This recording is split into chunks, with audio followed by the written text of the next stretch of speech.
Okay, everybody, this is Wooly.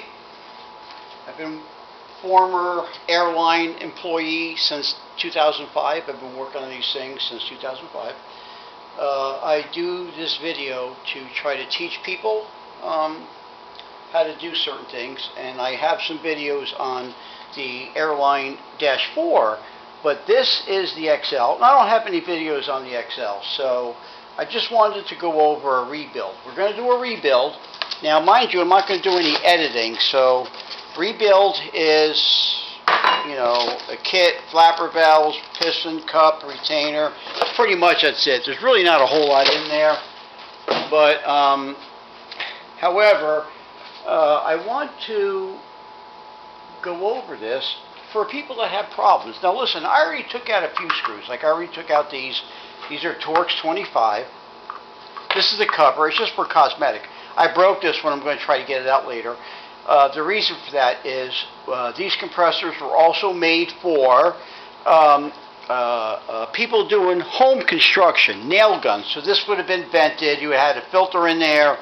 This would have been covered. Problem is, this is for diving. Sealed. That's just a bolt hole, which on here I don't leave it in there. This is a wasted bolt right there. You don't need it.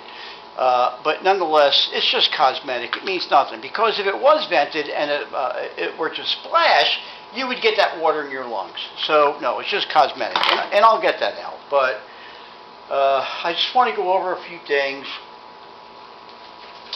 Bear with me, because there's nobody that puts videos out there. So what I'm saying is, I already took out a couple screws, and we're going to, you know, when we put this back together, I'll go over everything in detail, but this is the head, and the head actually looks pretty good inside. I don't know if you can see it. It looks good, real good.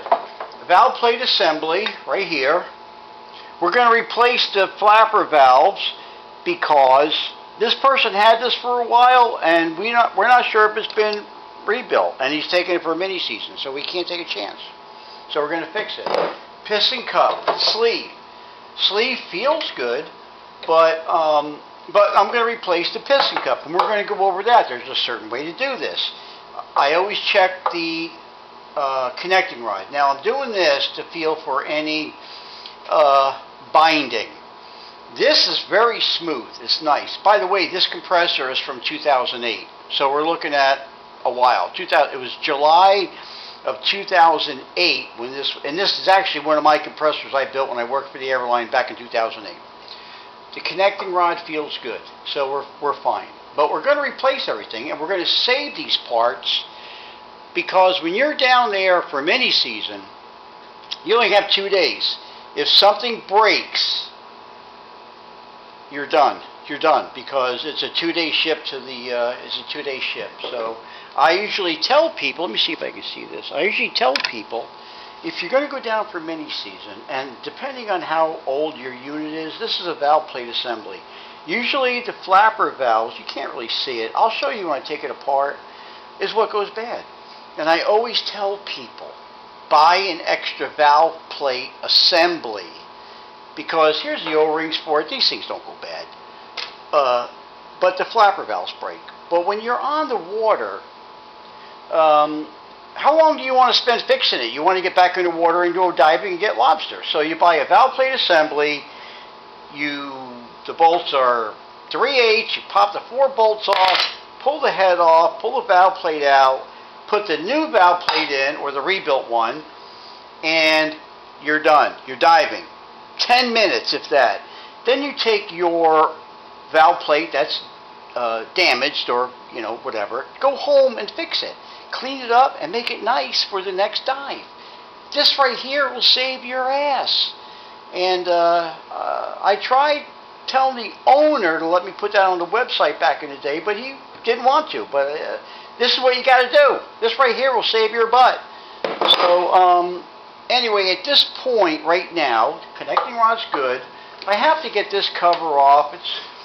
It's going to be tricky, because I have to get a little. I can probably get a Torx 25 in there, but This one there on the bottom is going to be tricky. So what I usually do is take a bit, if I can, if this will move, which, yeah, no, it's not going to move. So I'm going to have to come back to that. So I'll pause it, because what I'm going to do is I'm going to take a little bit, and normally it would be nice if I just screw a hole right here and then just drive it in, because water runs out anyway, but I'm not going to do that to this person. So right now what I'm going to do is pause it. This is part 1 on the XL rebuild.